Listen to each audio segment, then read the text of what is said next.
Bueno, vamos, para ir abreviando, empezamos antes de colgar la presentación, porque voy a intentar ser breve, ¿no? Porque ya a estas horas estamos ya muy cansados. Y simplemente quería hacer una presentación. Joan me comentó, estábamos en el trabajo en la Feria de Valencia sacando la documentación y justo le acababan de invitar para venir a estas jornadas. Tenía que haber sido él quien viniera a hablarnos de las lecciones de la Dana, ¿no? Y realmente es complejo, ¿no? Plantear ahora mismo que la Dana nos ha puesto un espejo delante y nos está diciendo que realmente estamos desnudos, ¿no? Frente a las emergencias. Bien, lo que voy a intentar es plantear un poco cuál es la situación que se establece a la hora de planificar las emergencias en el papel y qué es lo que nos dicen las emergencias en realidad, ¿no? Que realmente hay muchas veces que tienen muy poco de real, ¿no? Bien, las imágenes son de la Dana, casi todas las imágenes son de los efectos que ha tenido la Dana y la mayoría son cedidas por el IVACOR, ¿no? Por el Instituto Valenciano de Conservación y Restauración. Algunas son personales, las que no viene pie de foto son mías, el resto tiene su autoría, ¿no?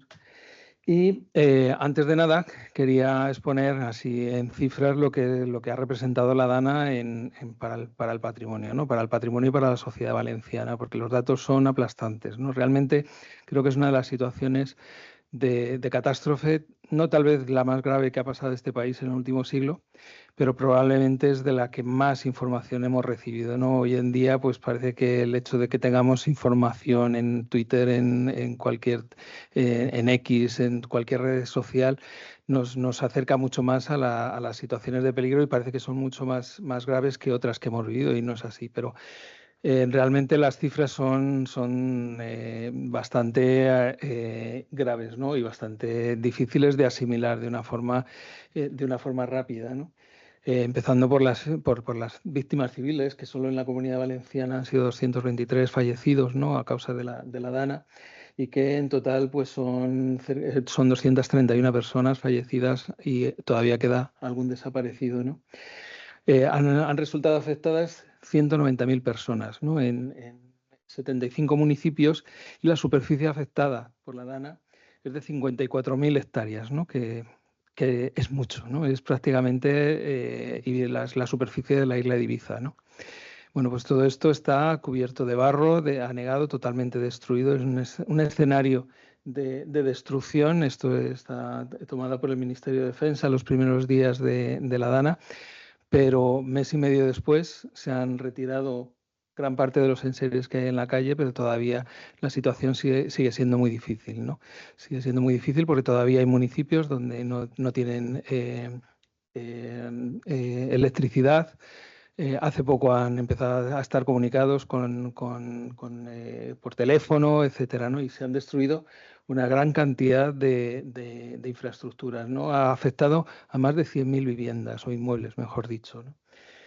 1.500 kilómetros de carreteras han resultado dañados, cerca de 100 kilómetros de vías de ferrocarril también han resultado dañados, 120.000 vehículos dañados. Esto es impresionante porque ir por allí es ver montañas y montañas de coches totalmente triturados como si fueran a ir al desguace, simplemente es por la acción del agua y de los escombros, etcétera.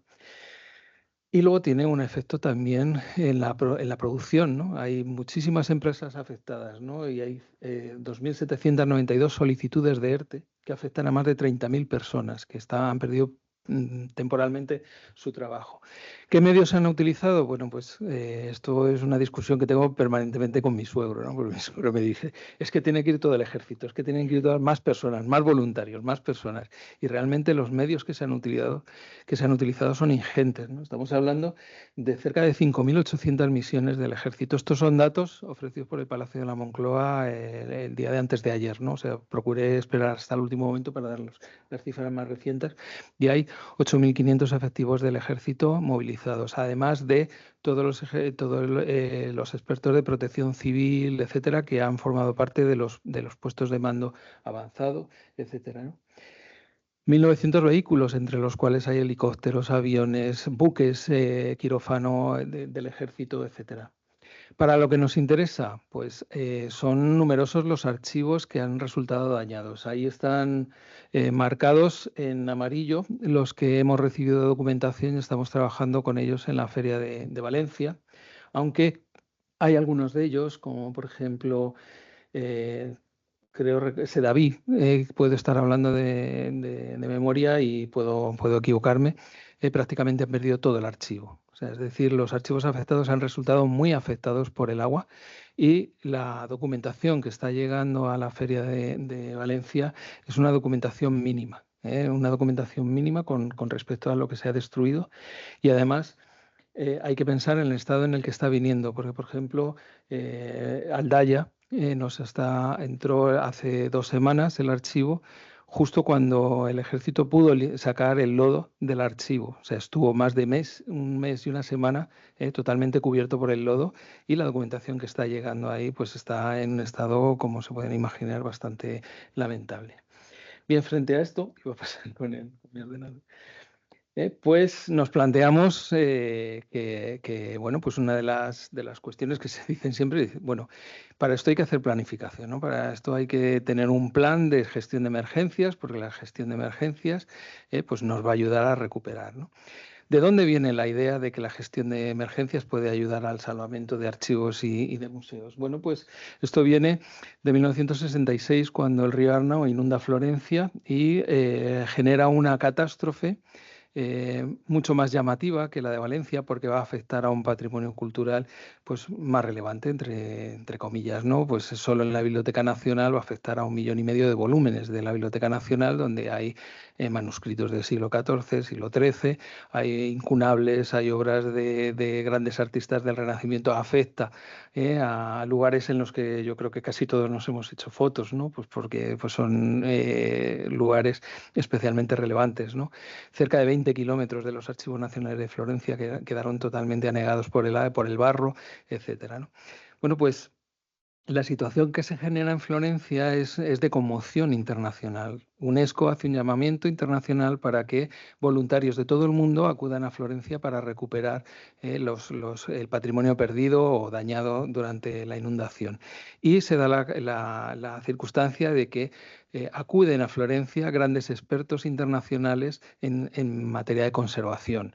Christopher Clarkson, pues, Peter Waters, gente que tenía una carrera ya y una solvencia internacional como conservadores de bibliotecas, ¿no? Y allí llegan y se encuentran con que, bueno, saben cómo sacar libros, cómo restaurarlos, etcétera, pero se dan cuenta de que restaurar un libro te lleva mucho tiempo, ¿no? Te lleva un mes y medio en quitarle el barro, etcétera, ¿no? Y dices, bueno, queda muy bien, pero es que nos quedan todavía 1.499.000 volúmenes esperando que les toque su turno de restauración. Con lo cual se empieza a plantear si no existe la posibilidad de generar algún sistema de trabajo que se anticipe a las consecuencias de una emergencia y a partir de ahí podemos tratar la documentación pues, de otra manera, ¿no? Con otra perspectiva, ¿no? Y también surge una conciencia importante en cuanto a la prevención. Lo que es un problema es que un río entre dentro de una biblioteca. Entonces, ¿por qué se construyen bibliotecas al lado de los ríos, ¿no? ¿Por qué se construyen o se instalan archivos cerca de las zonas inundables? ¿Por qué construimos archivos sin sistema de detección y de extinción de incendios? Es una cosa absurda, ¿no? Lo que tenemos que hacer es una planificación de cómo son los riesgos o qué riesgos son los que se presentan en las instituciones y a partir de ahí empezar a trabajar con ellos. Bien, a partir de aquí se revoluciona la conservación documental, ¿no? En muchísimos conceptos que no vamos a entrar ahora. Pues, por ejemplo, se crea la idea de la preservación documental, ¿no? No la idea de todo ahí se puede restaurar, sino que todo se debe gestionar, ¿no? Desde el punto de vista de la conservación. Pero en el caso de los archivos y bibliotecas afectados por emergencias, se crea una conciencia especial, ¿no? Una conciencia que va a tardar mucho en cuajar en otros ámbitos de la cultura, ¿no? Los primeros planes de emergencia en museos aparecen a mediados de los 90. Pero mientras, hasta entonces, en archivos y bibliotecas se había convertido en una de las principales herramientas de prevención. Y ello tiene unas causas lógicas, ¿no? En primer lugar, por el gran volumen de elementos patrimoniales conservados en espacios muy reducidos, ¿no? Cuando hablamos de archivos hablamos de kilómetros de estanterías, ¿no? A mí me hacía gracia cuando en el Museo del Prado me decían, no, es que nosotros tenemos mucho que conservar, porque tenemos 17.000 obras de arte. Y yo decía, bueno, en la Biblioteca Nacional tenemos 34 millones de documentos, ¿no? Entonces, los volúmenes del patrimonio documental comparados con otras formas de patrimonio son incomparables, no son de la misma manera. Por otro lado, nos encontramos con que el patrimonio documental es especialmente sensible a los procesos de alteración relacionados con las emergencias. Todos absorben agua, todos son combustibles, a todos les aparecen microorganismos, hasta los discos, a las cintas de vídeo, etcétera, les aparecen microorganismos y por tanto esto pues, puede generar problemas importantes. Por otro lado, dificultad de coordinar las tareas de salvamento. Claro, en un museo tienes tu listado de piezas en las cuales puedes ir diciendo, bueno, pues en la vitrina 3 tengo una talla que tengo que salvar, o en tal pared tengo unas meninas, ¿no? Que tienen un tamaño descomunal, pero en un archivo, a mí me hacía mucha gracia cuando trabajamos con los bomberos Ciudades Patrimonio, decían, yo entro en un depósito y ¿cómo identifico el libro que tengo que sacar? Por la encuadernación, por el tamaño. Es realmente muy difícil establecer un criterio de salvamento, ¿no? Por otro lado, también está el riesgo de incremento de daños. O sea, el proceso de alteración en las emergencias en patrimonio documental no termina cuando se va el agua. Ahí es cuando empiezan los problemas. El agua ha generado sus propios problemas, pero a partir de ese momento empiezan a generarse otros procesos de alteración muy, muy rápidos, ¿no? Por otro lado, el riesgo de incremento de los daños en la documentación y el enorme coste de la reparación. Aquí estamos hablando mucho de intervención, de protocolos de intervención, etcétera, pero tristemente se habla, creo que muy poco, de elementos de prevención, ¿no? Y de ahí la importancia que tiene la concienciación de los encargados de la contratación de la edificación de archivos o de la instalación de archivos en la necesidad de prever los medios de prevención a la hora de trabajar en las emergencias. Y teniendo en cuenta estas características, durante los años 70 ya se empiezan a plantear cómo tenemos que desarrollar los planes de salvaguarda. ¿De acuerdo? Entonces, estamos hablando de que estos planes se desarrollan fundamentalmente en los Estados Unidos. Y por tanto, la mentalidad de la planificación de emergencias tiene una marca anglosajona muy potente. Y esto quiero incidir en ello porque es fundamental que entendamos que la mentalidad sobre los archivos en los Estados Unidos no es la misma mentalidad que tenemos en nuestro país, ¿no? Donde si analizamos en muchas películas norteamericanas, la trama de la película, en películas de misterio, se resuelve en una biblioteca o en un archivo. ¿En cuántas películas españolas aparece una biblioteca o un archivo si no es para hacer algún chiste de mal gusto sobre lo que se hace en un archivo o en una biblioteca? Y esto es fundamental porque se entiende que la protección de esos archivos y bibliotecas es un elemento estratégico dentro de la sociedad y que permite hacer funcionar la sociedad. Así que la idea de los planes de salvaguarda que se plantean en los modelos norteamericanos son establecer una serie de procedimientos, de estrategias, de metodologías que van a proteger y salvaguardar el patrimonio documental en situaciones de emergencia, ¿vale? Es decir, nosotros vamos a plantear una serie de métodos, de protocolos como los que nos ha hablado Monse, de salvaguarda, ¿no? Vamos a identificar cuáles son los riesgos de la institución, que muchos de esta identificación nos viene ya dada por el plan de autoprotección, pero no tenemos que perder de vista que los riesgos que se plantean en el plan de autoprotección no son exactamente los mismos ni se calculan de la misma manera, ¿no? Un elemento fundamental en los planes de salvaguarda es ver la vulnerabilidad de las colecciones a determinados riesgos, ¿no? Y esto muchas veces en las metodologías de evaluación de riesgos en los planes de autoprotección no se considera, ¿no? También vamos a proponer una serie de mejoras en la protección. Yo creo que es la parte fundamental. Hay dos partes fundamentales en los planes de salvaguarda. Una es las mejoras en la protección del patrimonio del archivo y otra es la implantación, ¿no? Que son las dos tareas que generalmente se evitan, ¿no?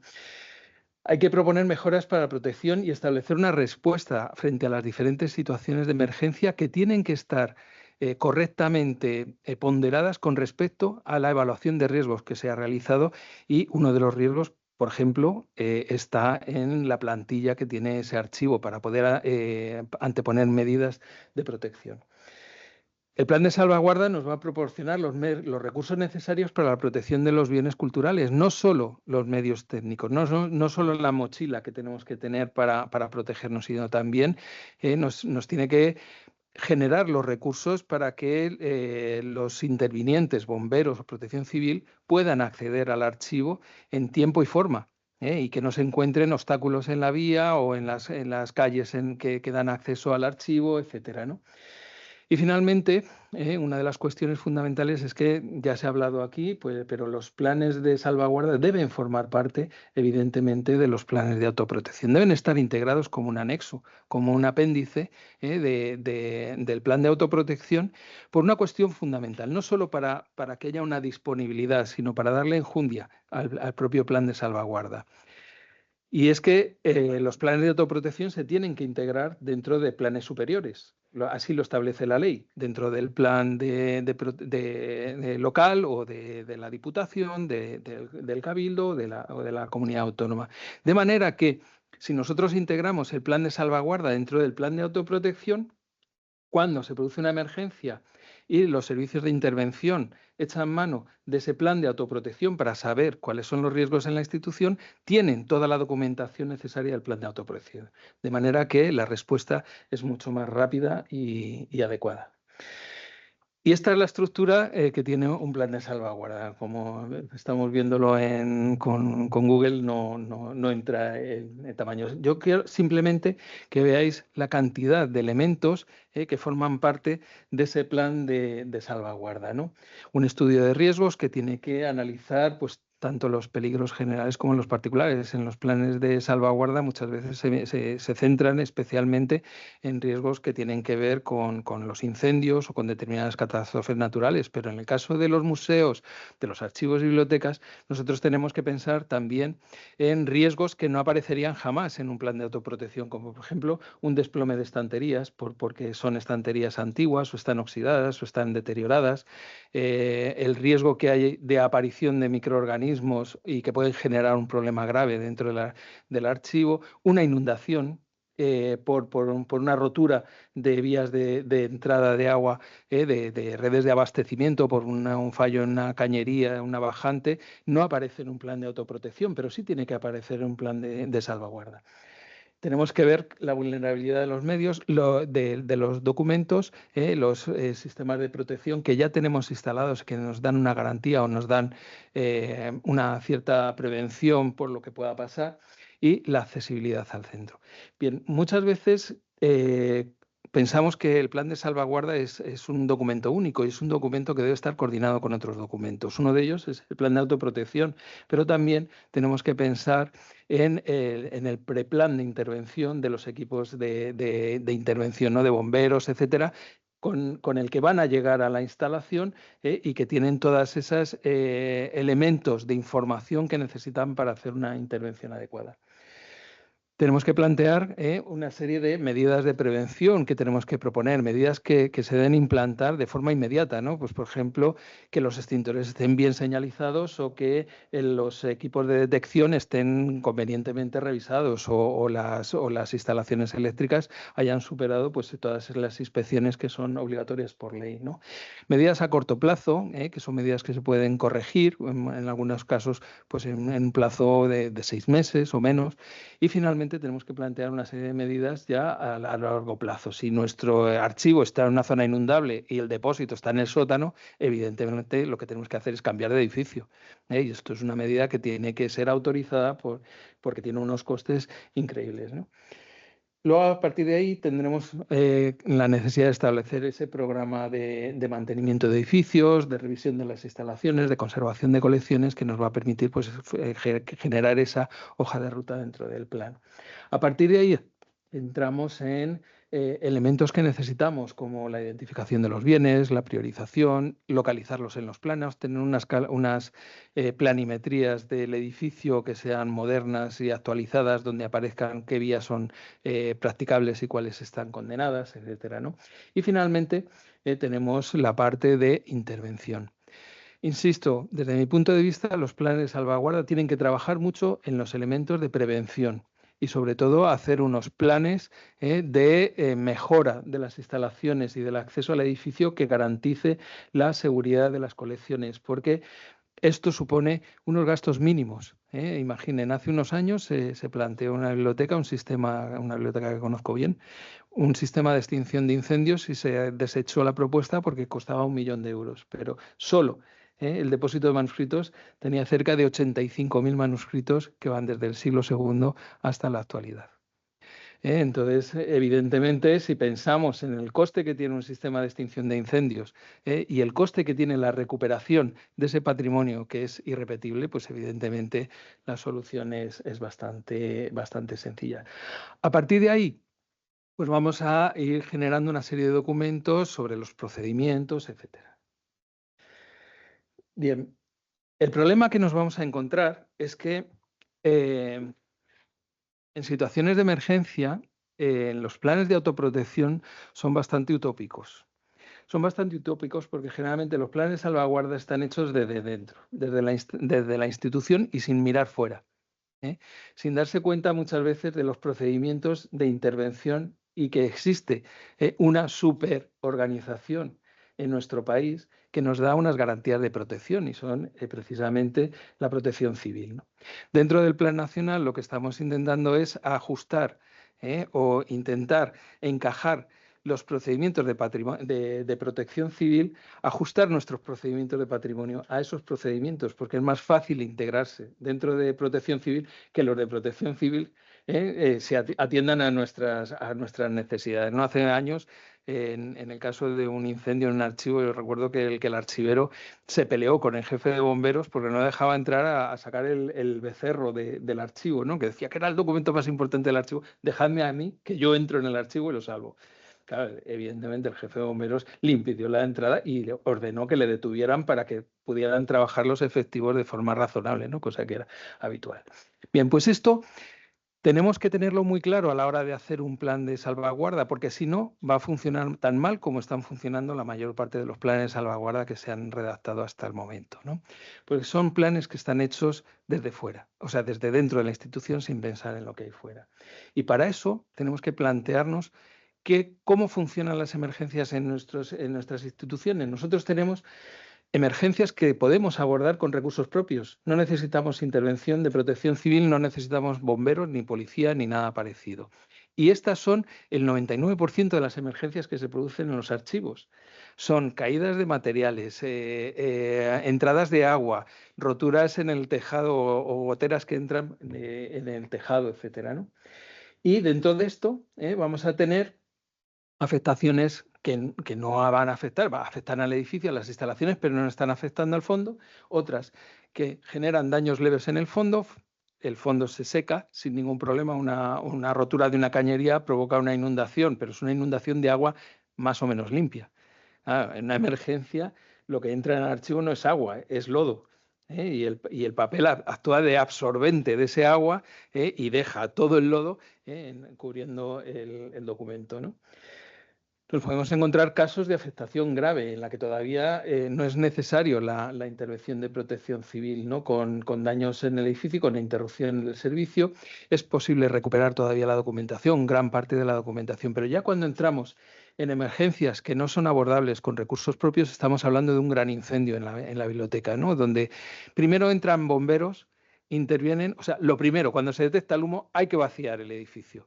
O sea, esto de, en caso de incendio, vaya a por los documentos más importantes, nos olvidamos de ellos porque lo que nos dice la ley es que en caso de incendio tenemos que salir del edificio y reunirnos en un sitio y entrar solo cuando bomberos hayan terminado de hacer su trabajo, cuando el edificio esté suficientemente apuntalado y asegurado para que nosotros podamos entrar a buscar esos documentos con nuestras fichas en un espacio que está totalmente convertido en un caos, absolutamente negro, con las piezas y las estanterías caídas y donde no vamos a tener ninguna referencia de dónde estaban esos documentos que habíamos recogido de forma detallada en nuestras fichas, que son muy importantes en las primeras. Cuando se produce un conato de entrada de agua, vamos a ir primero a las piezas importantes con nuestras fichas, pero en caso ya de emergencias que en las cuales tiene que intervenir Protección Civil no son suficientes. Nos vamos a encontrar daños graves en los fondos, una destrucción importantísima, ¿no? Con pérdidas irreparables, y tenemos que asumir la pérdida de ese fondo porque en ocasiones no han funcionado las medidas preventivas o porque el volumen de la emergencia es tan desmesurado que no hay edificio que soporte eso, ¿no? Y ya nos encontramos con situaciones de catástrofe donde muchas veces lo más probable es que se haya perdido el fondo. Bien, en estas intervenciones, estas dos últimas afectaciones, nosotros como conservadores y custodios del patrimonio tenemos muy poco que hacer durante la emergencia. Lo único que podemos hacer es integrarnos dentro del puesto de mando avanzado o dentro del puesto de primera intervención y asesorar a los intervinientes cuando nos piden nuestra opinión acerca de qué riesgos pueden encontrarse, qué problemas hay que desarrollar, etcétera. Es decir, que nosotros tenemos que generar una estructura integrada, no paralela, sino integrada, porque los planes de salvaguarda hasta ahora han desarrollado estructuras paralelas. Tenemos que integrarnos dentro del operativo de protección civil para dar la información que nos van a preguntar. Y para eso tenemos que cambiar el chip de custodios de patrimonio en el que consideramos que nuestro fondo es lo más importante del mundo, porque ellos están haciendo un trabajo en el que se están jugando la vida, y eso también tenemos que valorarlo. Así que nosotros cuando hablamos de planes de salvaguarda tenemos que plantearnos una serie de problemas, ¿no? Y el primero que tenemos es la escasa concienciación que hay en el sector cultural. Esto está cambiando. Realmente, o sea, yo llevo trabajando en gestión de emergencias desde el año 99, que escribí un capítulo de un libro en el que por primera vez me metía en la gestión de emergencias.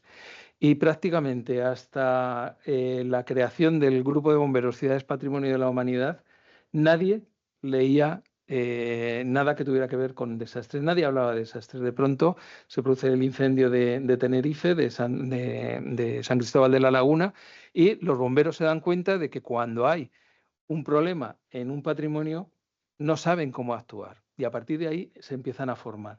Durante prácticamente desde el año 2004, creo que fue cuando se formó el grupo, hasta el año 2011, que se produce el terremoto de Lorca, este grupo de bomberos está trabajando de forma intensa sin ningún tipo de apoyo por parte del Ministerio, de forma que cuando se produce el terremoto de Lorca, el Ministerio no sabe que tiene un montón de equipos de intervención formados en emergencias y no recurre a ellos.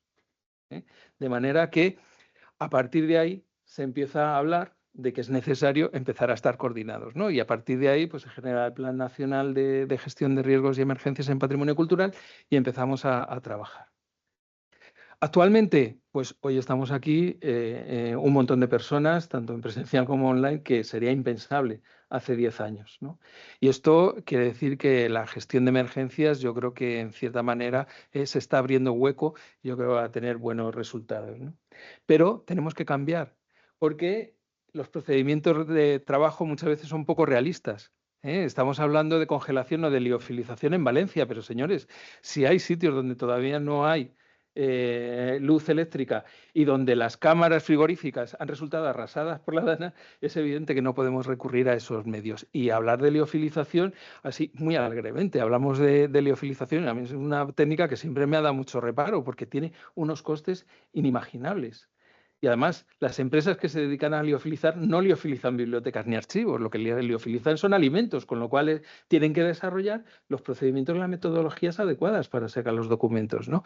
Por tanto, tenemos que ser un poquito más realistas, tenemos que combinar nuestras terminologías. Nosotros en Patrimonio siempre hablamos de gestión de desastres y hablamos con Protección Civil y dicen, ¿desastres qué son? O de siniestros. Y dices, ¿qué pasa? ¿Que vienen aquí los góticos a contarnos lo que son las emergencias? No, tenemos que hablar una terminología común, porque cuando nos integremos en los puestos de mando avanzado tenemos que entender lo que nos están diciendo y nosotros tenemos que hacernos entender con ellos, ¿no? Tenemos que trabajar con modelos de trabajo que se basen en los operativos de protección civil y nos tenemos que integrar con ellos, insisto. tenemos que mejorar los sistemas de evaluación de riesgos para hacerlos que sean de una forma mucho más cercana, sean más sencillos para hacer la evaluación. Uno de los problemas que tienen los planes de emergencias es que los archiveros tienen mucho trabajo. Y si hablamos de hacer un plan de emergencias, es mucho más trabajo y además un trabajo muy especializado y muy complejo desde el punto de vista técnico. Con lo cual, tenemos que intentar generar instrumentos de trabajo que facilitan esa tarea de evaluación de riesgos, etcétera, de manera que sea mucho más sencilla, ¿no? Tenemos que formarnos en el mecanismo. O sea, un documento que yo creo que es de obligado lectura y aprendizaje es el PLEGEN. Y hay que leerse el Plan Nacional de Emergencias y hay que leerse la norma básica de protección civil para entender cómo funcionan las emergencias. A partir de ahí es cuando podremos hacer una planificación mucho más adecuada. Tenemos que dejar de hablar entre nosotros, archiveros y restauradores, mirándonos siempre el ombligo y empezar a hablar con expertos en gestión de emergencias y que nos expliquen cómo funcionan esas emergencias de forma real, ¿no? Hay las herramientas que se generan en los planes de salvaguarda muchas veces hablan de recursos, de maletines, ¿no? Del carrito de emergencias, ¿no? En el Museo del Prado tiene unos carritos maravillosos, el Reina Sofía, vamos, hacemos unas fotografías, las ponemos en todos los congresos, pero el carrito de emergencias sirve cuando tienes una dana, realmente te vale. Tienes el carrito además en la zona donde se produce la emergencia. Y una cosa que no se ve mucho en los planes de salvaguarda es la preocupación por la logística. Y es en Valencia, nosotros hemos visto que es el gran problema que estamos teniendo para la recuperación de la documentación, porque de pronto tienes que secar cerca de 5 kilómetros de estanterías y para ello necesitas 10 toneladas de papel secante. Y lo máximo a lo que puedes llegar es a tener 1 tonelada que te viene de un sitio, media tonelada del otro, 500 kilos o 200 kilos de papel secante que te vienen de otro suministrador y detrás tienes a un gerente que te está diciendo que, ojo, que es que estás haciendo mucho, que por qué no pides todo el material de una vez. Porque es mucho más fácil resolver el expediente. Estamos teniendo problemas durante las primeras semanas en tener vehículos para transportar el material o en tener cajas. Afortunadamente fue en Valencia. En Valencia hay muchísimas envasadoras de naranjas, ¿no? Y fuimos a una fábrica, a una distribuidora de naranjas y nos cedieron como 200 cajas de cestas para transportar la documentación, ¿no? Etcétera, ¿no? Así que la logística tiene que ser un elemento que se integre más en los planes de salvaguarda. Y luego hay otra cuestión importante y es una falta de reconocimiento profesional por parte de la Administración. Si tenemos personal que va a intervenir en emergencias, tiene que estar reconocido laboralmente esas funciones dentro de su descripción del puesto de trabajo y reconocidas salarialmente, por supuesto, ¿no? Propuesta de mejoras, pues evidentemente tenemos que mejorar la estructura y los contenidos del plan de salvaguarda. El Plan Nacional ahora mismo tiene una guía para la redacción de planes de salvaguarda que no la miréis. O sea, porque es que es una cuestión, vamos, eso no tiene pie ni cabeza, ¿no? Por tanto, es necesario que redactemos una nueva guía que nos permita integrar todo lo que se está viendo, ¿no? Fomentar la prevención en los archivos, ¿no? En esa idea de que es mucho mejor prevenir que curar, ¿no? Y que es mucho menos costoso la prevención. Integrar las funcionalidades del patrimonio dentro del mecanismo de protección civil. Y esto, gracias a la norma básica, va a ser posible porque estamos participando en la redacción de las nuevas directrices para planes territoriales y planes especiales, ¿no? También redefinir las funciones y capacidades de las unidades de emergencias en patrimonio cultural. Valencia tenía prácticamente una ya constituida y se ha visto que es insuficiente, que tenemos que cambiar la metodología, que tenemos que cambiar un poco el chip del patrimonio y centrarnos más en lo que es la emergencia aplicada al patrimonio. Y finalmente, tenemos que tener una mayor formación en patrimonio cultural de las unidades de intervención, bomberos, protección civil, policía, etcétera, tienen que participar más y tenemos que esforzarnos mucho más en esa planificación. Bueno, quería cerrar dando una imagen de lo que se está trabajando en Valencia. Simplemente quería hacer mención que todo el trabajo de recuperación de Valencia, que es insuficiente, pero que tenemos que tener en cuenta algo que comentaba al principio. Hemos intervenido cuando hemos podido, cuando se había solucionado la emergencia civil, que han sido como 3 semanas en las que la prioridad era absolutamente buscar a los desaparecidos e intentar que esta gente que estaba viviendo en malas condiciones pudiera volver a sus domicilios, etcétera, ¿no? A partir de ahí es cuando nosotros empezamos en patrimonio. Ya no son 48 o 72 horas, ¿no? Han pasado 3 semanas, nos sacan los documentos cuando pueden vaciar los archivos de barro. Y esto pueden pasar prácticamente mes y medio hasta que se han podido vaciar algunos de los archivos, y esto genera una destrucción inconmensurable, ¿no? Creo que el Instituto Valenciano de Conservación ha hecho un trabajo extraordinario de esfuerzo, está haciendo un trabajo esfuerzo. También el Archivo del Reino de Valencia están destinando al personal exclusivamente para los trabajos de recuperación de la Dana, y también el Ministerio de Cultura, para que yo trabajo, está haciendo un esfuerzo económico y de funcionamiento importante. Pero no hay que olvidar que hay mucha gente, hay voluntarios, están varias universidades trabajando, sobre todo el Ministerio de Defensa, con el Ejército es el que nos está aportando las grandes cantidades de documentos que antes no se podían traer a la feria. La Unidad de Patrimonio de Policía Autonómica y la Feria de Valencia, por supuesto, al ceder un espacio enorme, que es un espacio privilegiado para hacer el secado. Yo cuando entré ahí decía, esto es lo que he soñado toda mi vida, tener una emergencia de este tamaño en este espacio. Aquí sí que se puede trabajar. Y nada, simplemente cerrar con esta imagen que aparece en la página web de Protección Civil, en el que aparecen todas las funcionalidades a las que se recurre en caso de una emergencia. Pero hay un huequecito ahí a la derecha y falta patrimonio cultural. Muchas gracias.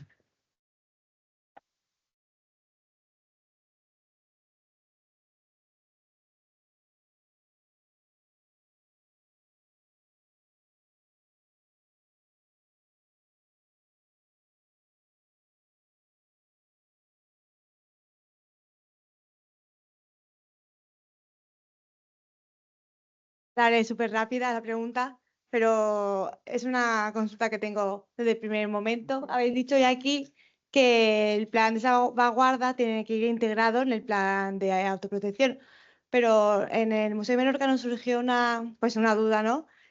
Cuando fuimos a entregar el registro, claro, dijimos, ¿cómo vamos a entregar el plan de salvaguarda a la empresa privada que nos hace el plan de autoprotección? Para nosotros eso era un fallo totalmente de seguridad, porque nuestro plan de salvaguarda pone todo, qué piezas son las más importantes, dónde están, qué llaves necesitas para sacarla.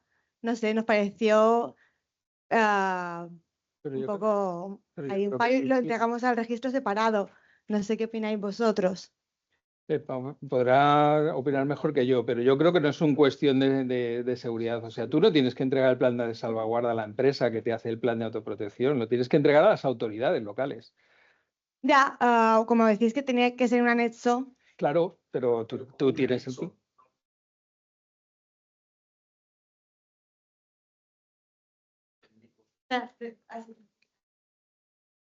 Plan de autoprotección es verdad que lo tiene que hacer un técnico redactor especializado, pero el plan de salvaguarda va como un anexo.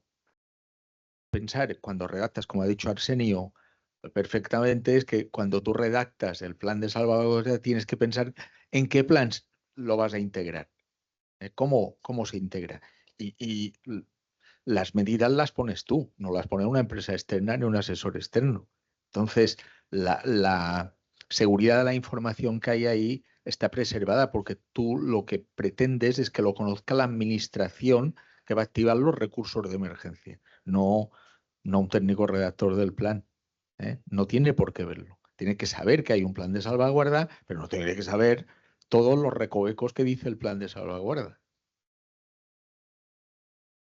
Bueno, ¿cómo lo harías? O sea, tú redactas tu plan de salvaguarda, le dices al técnico redactor que estás redactando un plan, le pasas la información que no sea sensible, porque él solo tiene que conocer los mecanismos de integración.